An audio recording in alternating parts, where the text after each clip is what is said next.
ಅವು ಹಗಲನ್ನು ಆಳುವುದಕ್ಕೆ ಬೇರೆ ಬೇರೆ ಮಾಡಲಿ ಅಂದರು. ಸೂರ್ಯಚಂದ್ರ ಒಬ್ಬರೇ ಇದ್ದಾಗ ಹಗಲು ಆಳೋದಕ್ಕೆ ಬೇರೆ ಶಿಫ್ಟ್ ಬೇರೆ, ಇರ್ಲು ಆಡೋದಕ್ಕೆ ಆಳ್ವಿಕೆ ಮಾಡೋದಕ್ಕೆ ಬೇರೆ ಶಿಫ್ಟ್ ಅಲ್ವಾ. ಶಿಫ್ಟ್ ಆಗ್ತಾ ಇದ್ದಾರೆ, ಯಾರೋ ಸ್ವಿಚ್ ಆಗ್ತಾ ಇದ್ದಾರೆ ಅಲ್ಲಿ.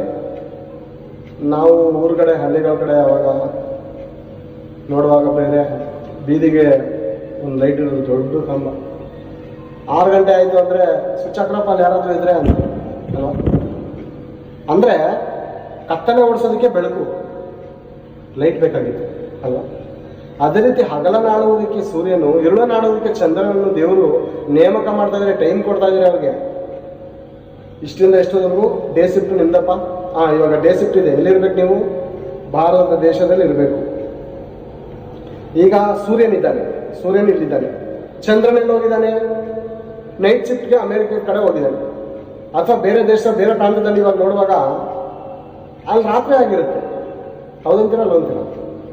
ಹೌದು, ಅಲ್ಲಿ ರಾತ್ರಿ ಶಿಫ್ಟ್ ಆಗಿದೆ. ತಿರ್ಗಾ ಅವ್ರು ಇಲ್ಲಿ ಬರ್ತಾರೆ, ಇವ್ರು ಅಲ್ಲಿ ಹೋಗ್ತಾರೆ. ಅಂದರೆ ಶಿಫ್ಟ್ ಪ್ರಿಯರೇ. ಅನೇಕರು ಸೆಕ್ಯೂರಿಟಿ ಕೆಲಸ ಮಾಡುವಾಗ ಒಪ್ಪಂದ ಇರುತ್ತೆ, ಯಜಮಾನನ್ನು ನೇಮಕ ಮಾಡಿರ್ತಾರೆ. ನೋಡಪ್ಪ, ಬೆಳಗ್ಗೆ 6ರಿಂದ ಮಧ್ಯಾಹ್ನ 2 ಅಥವಾ 4 ಗಂಟೆವರೆಗೂ ನೀನು ಡೇ ಶಿಫ್ಟ್ ಮಾಡು, ಓಕೆ. ಇನ್ನೊಬ್ಬ ಬರ್ತಾನೆ, ಇಂಥವ್ನು ನಾನು ನೇಮಕ ಮಾಡಿರ್ತೀನಿ, ಅವನು ಬಂದಾದ್ಮೇಲೆ ನೀನು ಮನೆಗೆ ಹೋಗ್ಬೋದು. ದೇವರು ಅದೇ ರೀತಿ ಸೂರ್ಯ ಚಂದ್ರನನ್ನು ನೇಮಕ ಮಾಡಿದ, ಅಂದರೆ ಕೆಲಸದ ಮೇಲೆ ಅವರನ್ನು ಹಚ್ಚಿದ್ದಾರೆ. ಅರ್ಥ ಇದೆ? ತುಂಬ ಅದ್ಭುತವಾದಂಥ ದೇವರ ಜ್ಞಾನ, ದೇವರ ಮಾತು ಸತ್ಯವಿದೆ ಎಂಬುದಕ್ಕೆ ಅರ್ಥ ಮಾಡ್ಕೊಂಡು ಮತ ಕೊಲ ಅನ್ಕೊಂಡು ಜ್ಞಾನಿಗಳಾಗುತ್ತಿಲ್ಲ.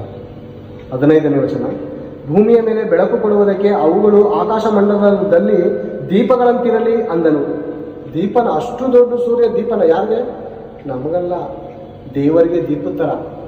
ಮತ್ತೆ ದೇವರು ಎಷ್ಟು ದೊಡ್ಡವರು ಇರಬೇಕು. ಆ ದೀಪ ಅಂತ ಹೇಳ್ತಾ ಇದ್ದಾರೆ, ದೇವರು ಎಷ್ಟು ಮಹಾದೇವರು ಬೇರೆ. ಆಕಾಶ ಮತ್ತು ಆಕಾಶವು, ಮಹಾಕಾಶವು ಹಿಡಿಯುವಂಥ ದೊಡ್ಡ ದೇವರು, ಚಿಕ್ಕ ದೇವರಲ್ಲ, ನಮಗಿಂತ ಚಿಕ್ಕದಲ್ಲ. ಅರ್ಥ ಆಯ್ತಾಯ್ತಾ? ಅಥವಾ ಒಂದು ಮನೆ ಕಟ್ಟೋದಷ್ಟ, ದೊಡ್ಡ ಬಿಲ್ಡಿಂಗ್ ಅಷ್ಟಲ್ಲ. ದೇವರಿಗೆ ಸೂರ್ಯ ಚಂದ್ರಗಳು ಅಂದರೆ 13 ಲಕ್ಷ ಹಾಕಿದ್ರೆ ಈ ಭೂಮಿಯ ಒಂದು ಸೂರ್ಯನ ಸೈಜ್ ಆಗಿರುವಂಥ ಆ ಸೂರ್ಯನಿಗೆ ದೇವರು ದೀಪ ಅಂತ ಹೇಳ್ತಾ ಇದ್ದಾರೆ. ಅರ್ಥ ಮಾಡ್ಕೊಂಡು, ಅಷ್ಟು ದೊಡ್ಡ ಸೂರ್ಯ ಚಂದ್ರರು ದೀಪನೋ ದೇವರಿಗೆ. ಮತ್ತೆ ದೇವರೆಷ್ಟು ದೊಡ್ಡ ಭಯಂಕರವಾದ ದೇವರು, ಎಷ್ಟು ದೊಡ್ಡ ದೇವರು ಪ್ರಿಯರೇ.